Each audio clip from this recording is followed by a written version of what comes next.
Here's your hosts, Phil Byrne and Chelsea Brown. 7, and of course, today's loss was sort of a bitter end to a really good season for the Gators. That's right. Most people really didn't expect them to make it this far at the beginning of the season. I was there, you were there. Max said, we're going to play this many games, and he was so confident in the team. Let's take a look back at how this year went. Florida's taking on FSU in the Swamp in a few weeks, but there's not much more to say other than... Go Gators! Florida Atlantic comes into the Swamp with just 2 wins, but the Gators are down 3 defensive players. Let's see how confident Gator students are going into this game. Will Greer was quite emotional as he took to the podium this week after being suspended for performance-enhancing drugs. We took to the streets to ask students, is this punishment too harsh? McElwain made a visual display at Saturday's game against East Carolina after Kelvin Taylor received an unsportsmanlike conduct penalty. We talked to students about how they felt about Mac's reaction. If there's one thing Georgia's known for, it's their consistency. And with 7 starters returning this season, it's certainly a luxury Coach McElwain would love to have in his first year. As for the Bulldogs, their strength is going to come from their running backs. The Gators are 6-1 and have more than exceeded expectations thus far. So let's take a look back and ask students what they think of the first half of the season. Hey Josh, Florida defensive back DeAndre Porter was suspended indefinitely this morning following his arrest. Gainesville police say Porter fired a gun at his pregnant girlfriend more than 2 weeks ago. According to the police report, Porter held a gun to his girlfriend's head on September 29th. He demanded she tell him the truth about being with one of his teammates. It should be noted that at the time of the incident, Porter's girlfriend was 10 weeks pregnant, and police say he was aware of this when he shot at her. Police say the victim waited to report the incident. Hey guys, most fans drive their cars up to Jacksonville for the Florida-Georgia game, and some even come a few days before and park their RVs. But for the truly dedicated, they bring their boats to Florida, Georgia.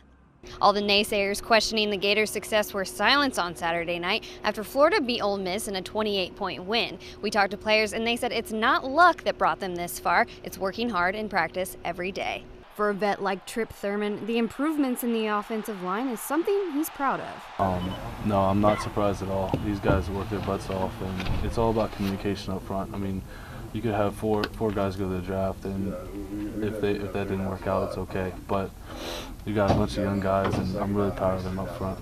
Already an underdog to Ole Miss, the Gators battled more attrition in the week when the team was hit by the flu bug, a concern that now seems laughable. Yeah, well, there's no such thing as sick in these weeks, so they need to, if anybody's under the weather, you can cough all you want, suck it up. We got games to play. Some could say an attitude like that would bring you to the cusp of a top 10. A win of this magnitude will certainly grab some attention, especially from the non-believers. I'm pretty sure nobody picked us to win tonight. So we just wanted to go out and, we believe in ourselves. I believe in my brothers. We call each other brothers, in and out. So we just went out and put it all on the line for each other, gave it our best, and that's all we could ask, and our best was enough. In order to grab a win against Mizzou on the road, Max says you've got to use the negativity to your advantage. Because here's what's going to be next. Are these guys for real and blah, blah, blah, and all this kind of stuff. I get it. I've been there, I get it. So we'll find out. That's why every opportunity you have in life, go take advantage of it. And sometimes it doesn't always turn out the way you want it. But there's no reason not to think that you shouldn't be successful. Try that sometime. Chelsea Brown, GTN Sports.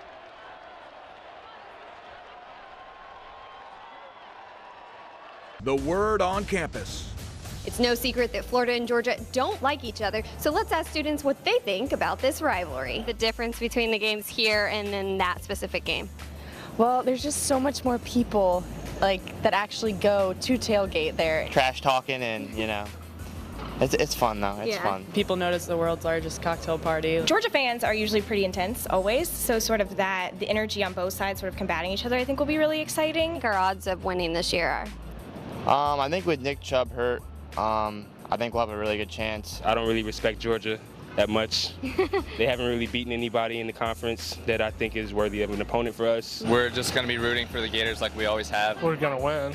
I don't want to say we have it in the bag, but we have a better record this year. Especially with that defense. I know you see them. How do you think this game compares to the Florida State rivalry? Oh, that's a tough one. The Florida State is always going to be the biggest rivalry, but this one definitely, I think, comes in second. I lived in Tallahassee for 12 years, so Yeah, I felt it more over there. I think Georgia is more important. I think this one is kind of nastier. Florida State's going down, so we don't have to worry about that. I think Florida-Georgia is a more historical game, but Florida State's more of an intense rival for the students. The fact that we have to literally play at a neutral site speaks volumes to the amount of passion that goes into this game. Reporting from the Swamp, I'm Chelsea Brown. Back to you guys. A local family's life changed forever nearly 30 years ago. GTN sports reporter Chelsea Brown brings us their touching story. Every family has their story on what drives them, motivates them, and gives them purpose every day. I had the opportunity to meet with a local Gainesville family that says their purpose started the day their firstborn came into the world. Noah was our first child. He was our biological child. He was born, wow, all the way back in 1989. First-time parents Will and Shelley Volker didn't realize how Noah would forever change their lives more than 26 years ago. He was a very small preemie. He was a very sick preemie. He got a really bad infection while he was in the neonatal intensive care unit. When Noah was born, doctors told the Volkers Noah had cerebral palsy, but that wasn't all. And he used a wheelchair. He was deafblind. He had a pretty significant vision loss. He was profoundly deaf in one ear, and he had a hearing aid in the other ear. Doctors suggested Will and Shelley not even take Noah home. Their suggestion? That we might just want to put him in a hospital or an institution and basically go on with our lives. Will and Shelley didn't even have to think twice about this decision. Well, that didn't work for either one of us. You know, he was our son and we were in love with him. Doctors said Noah would never play with other kids. But we had higher expectations for him than we were told to have for him. So fortunately, he was able to do a lot more in his 19 and a half years than anybody had predicted. So Noah's parents looked for a place for him to fit in. There really wasn't anything for him. We tried Boy Scouts briefly. We looked around at some other programs like 4-H and sports leagues, and he just really didn't fit into any of them. People didn't really know what to do with a child that had all those disabilities. But there was one place Noah could fit in, the Endeavor Recreation Program, a program for children of all abilities here in Gainesville.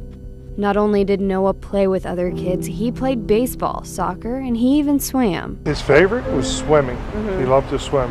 Because when he was in the pool, it's like he wasn't in his chair anymore. He was free. All the pressure was gone. It's like he just float and just enjoyed being in the water. Something he loved more than anything, painting. There he is. We kind of stumbled about that when we started doing like painting plays, and he would actually just love to paint.